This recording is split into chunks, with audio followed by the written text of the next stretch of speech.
ಕೇರಳದಲ್ಲಿ ಅಸೆಂಬ್ಲಿ ಚುನಾವಣೆಯ ಭರಾಟೆ ಜೋರಾಗಿದೆ. ಇದೇ ವೇಳೆ ಮತದಾರರನ್ನ ಧ್ರುವೀಕರಿಸುವ ಪ್ರಯತ್ನಕ್ಕೂ ಬಿಜೆಪಿ ಇಳಿದಿದೆ. ಬಿಜೆಪಿಯಿಂದ ಗುರುವಾಯೂರ್ ಕ್ಷೇತ್ರದಲ್ಲಿ ಸ್ಪರ್ಧಿಸಿರುವ ಬಿ ಗೋಪಾಲಕೃಷ್ಣನ್ ಅವರು ಮಾಡಿರುವ ಭಾಷಣ ಇದೀಗ ಹೈಕೋರ್ಟ್ ಮೆಟ್ಟಿಲೇರಿದೆ. ഒരു ഹിന്ദു MLA ഇടതും വലതും നിർത്തിയിട്ടില്ല. അന്തർദേശീയ തീർത്ഥാടന കേന്ദ്രമാണ് ഗുരുവായൂർ. എന്തുകൊണ്ടൊരു ഹിന്ദു MLA ഇല്ല?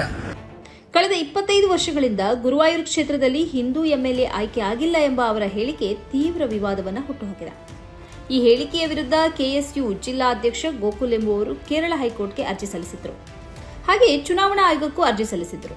ಇದೀಗ ಹೈಕೋರ್ಟ್ ಚುನಾವಣಾ ಆಯೋಗವನ್ನು ಪ್ರಶ್ನಿಸಿದೆ. ಗೋಪಾಲಕೃಷ್ಣನ್ ಅವರು ಆಡಿರುವ ದ್ವೇಷದ ಮಾತುಗಳ ಮೇಲೆ ಯಾವ ಕ್ರಮವನ್ನು ಕೈಗೊಂಡಿದ್ದೀರಿ ಎಂದು ಹೈಕೋರ್ಟ್ ಚುನಾವಣಾ ಆಯೋಗದೊಂದಿಗೆ ಪ್ರಶ್ನಿಸಿದೆ. ಚುನಾವಣಾ ನೀತಿ ಸಂಹಿತೆ ಯಾಕಾಗಿ ಇದೆ ಎಂಬ ಪ್ರಶ್ನೆಯನ್ನ ಹೈಕೋರ್ಟ್ ಚುನಾವಣಾ ಆಯೋಗಕ್ಕೆ ಎಸೆದಿದೆ. ನಾವು ಕ್ರಮ ಕೈಗೊಳ್ಳಲು ಪ್ರಾರಂಭಿಸಿದ್ದೇವೆ ಮತ್ತು ಅವರ ಭಾಷಣದ ವಿಡಿಯೋವನ್ನು ತೆರವುಗೊಳಿಸಿದ್ದೇವೆ ಎಂದು ಚುನಾವಣಾ ಆಯೋಗ ಹೈಕೋರ್ಟ್ಗೆ ತಿಳಿಸಿದೆ. ಗೋಪಾಲಕೃಷ್ಣನ್ ಅವರು ಆಡಿರುವ ಮಾತುಗಳು ಚುನಾವಣಾ ನೀತಿ ಸಂಹಿತೆಯ ವಿರುದ್ಧವಾಗಿದೆ. ಆದ್ದರಿಂದ ಅವರು ಚುನಾವಣೆಯಲ್ಲಿ ಸ್ಪರ್ಧಿಸುವುದನ್ನು ತಡೆಯಬೇಕು ಎಂದು ಅರ್ಜಿಯಲ್ಲಿ ಕೋರಲಾಗಿದೆ. ನ್ಯಾಯಾಲಯದ ಆದೇಶವನ್ನು ಜಾರಿಗೊಳಿಸುವುದಕ್ಕೂ ನೀವು ನೀತಿ ಸಂಹಿತೆಯ ಹೆಸರಲ್ಲಿ ತಡೆ ಒಡ್ಡುತ್ತೀರಿ ಮತ್ತು ಮುಂದೂಡುತ್ತೀರಿ. ಇಂತಹ ವಾತಾವರಣದಲ್ಲಿ ಈ ವಿಷಯದಲ್ಲಿ ನೀವು ಯಾವ ಕ್ರಮಗಳನ್ನು ಕೈಗೊಂಡಿದ್ದೀರಿ ಎಂಬುದನ್ನು ತಿಳಿಸಬೇಕು ಎಂದು ಹೈಕೋರ್ಟ್ ಚುನಾವಣಾ ಆಯೋಗಕ್ಕೆ ಖಾರವಾಗಿಯೇ ಪ್ರಶ್ನಿಸಿದೆ. ಇದೇ ವೇಳೆ ಗೋಕುಲ್ ಅವರು ಚುನಾವಣಾ ಆಯೋಗಕ್ಕೆ ನೀಡಿರುವ ದೂರಿನ ಬಗ್ಗೆಯೂ ಹೈಕೋರ್ಟ್ ಪ್ರಸ್ತಾಪಿಸಿದೆ. ಅವರ ಅರ್ಜಿಯ ಮೇಲೆ 2 ತಿಂಗಳ ಒಳಗೆ ಕ್ರಮಗಳನ್ನು ಕೈಗೊಳ್ಳಬೇಕು ಎಂದು ಚುನಾವಣಾ ಆಯೋಗಕ್ಕೆ ಸೂಚಿಸಿದೆ.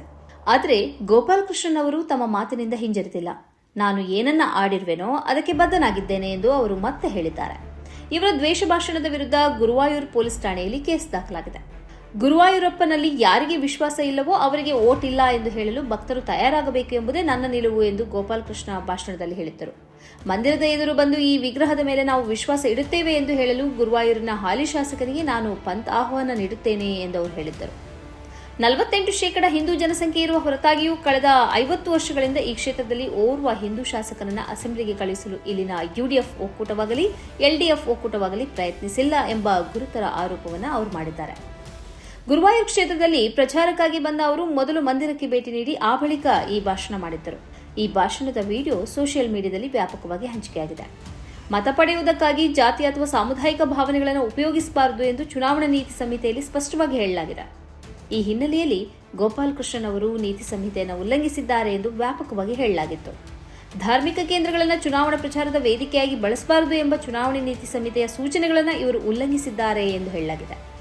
ಕೋಡಂಗಲ್ಲೂರಿನಿಂದ ನಾನು ಗುರುವಾಯೂರಿಗೆ ಬಂದಿರುವುದಕ್ಕೆ ಒಂದು ಹಿನ್ನೆಲೆ ಇದೆ. ಗುರುವಾಯೂರಪ್ಪನ ಕೂಗನ್ನ ಕೇಳಿಯೇ ನಾನು ಇಲ್ಲಿಗೆ ಬಂದಿದ್ದೇನೆ. ಕಳೆದ 50 ವರ್ಷಗಳಿಂದ ಗುರುವಾಯೂರಪ್ಪನ ಮಂದಿರವು ಕೊಳ್ಳೆ ಹೊಡೆಯುವವರು, ಮಂದಿರ ವಿರೋಧಿಗಳು ಮತ್ತು ಧರ್ಮ ರಾಜಕಾರಣದ ವ್ಯಕ್ತಿಗಳ ಮುಷ್ಟಿಯಲ್ಲಿ ಇದೆ ಎಂದು ಅವರು ಹೇಳಿರುವುದು ವಿಡಿಯೋದಲ್ಲಿ ಕಾಣಿಸುತ್ತದೆ. ಇಂತಹ ಶಕ್ತಿಗಳನ್ನು ಒದ್ದೋಡಿಸಿ ಗುರುವಾಯೂರಿನ ಪವಿತ್ರ ಭೂಮಿಯನ್ನ ವಿಮೋಚಿಸುವುದಕ್ಕಾಗಿಯೇ ಭಗವಾನ್ ನನ್ನನ್ನು ಕರೆದಿದ್ದಾನೆ ಮತ್ತು ಈ ಹೋರಾಟದಲ್ಲಿ ಈ ಕ್ಷೇತ್ರದ ಮತದಾರರು ನನ್ನ ಜೊತೆ ಇರಬೇಕು ಎಂದು ಅವರು ಫೇಸ್ಬುಕ್ನಲ್ಲಿ ವಿನಂತಿಸಿದ್ದಾರೆ. ಅಂತೂ ಬಿಜೆಪಿಗೆ ಧರ್ಮ ರಾಜಕಾರಣದ ಹೊರತಾಗಿ ಬೇರೆ ಯಾವುದೇ ಅಭಿವೃದ್ಧಿ ಎಜೆಂಡೆಗಳು ಇಲ್ಲ ಅನ್ನೋದು ಗೋಪಾಲಕೃಷ್ಣನ್ ಅವರ ಭಾಷಣ ಮತ್ತೊಮ್ಮೆ ಸ್ಪಷ್ಟಪಡಿಸಿದೆ. ಸಮಾಜವನ್ನು ಹಿಂದೂ ಮುಸ್ಲಿಂ ಎಂದು ವಿಭಜಿಸುವುದು ಮತ್ತು ಆ ಮೂಲಕ ಆಯ್ಕೆಯಾಗುವ ಏಕೈಕ ತಂತ್ರ ಅಷ್ಟೇ ಬಿಜೆಪಿಯಲ್ಲಿದೆ. ಅದರ ಪ್ರತಿ ಕ್ಯಾಂಡಿಡೇಟ್ಗಳು ಇದೇ ತಂತ್ರವನ್ನು ಅನುಸರಿಸುತ್ತಿದ್ದಾರೆ ಅನ್ನೋದಕ್ಕೆ ಗೋಪಾಲಕೃಷ್ಣನ್ ಮತ್ತೊಂದು ಉದಾಹರಣೆಯಾಗಿ ನಿಂತಿದ್ದಾರೆ. ಈ ಕಾರ್ಯಕ್ರಮದ ಪ್ರಾಯೋಜಕರು Gadiyar group of companies, specialised in piling and shoring, engineering consultancy, fire fighting, steel structures, real estate.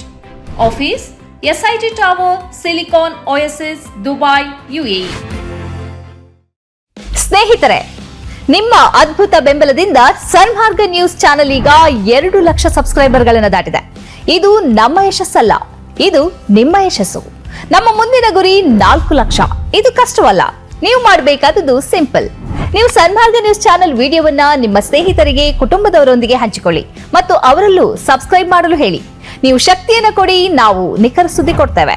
ಧನ್ಯವಾದಗಳು.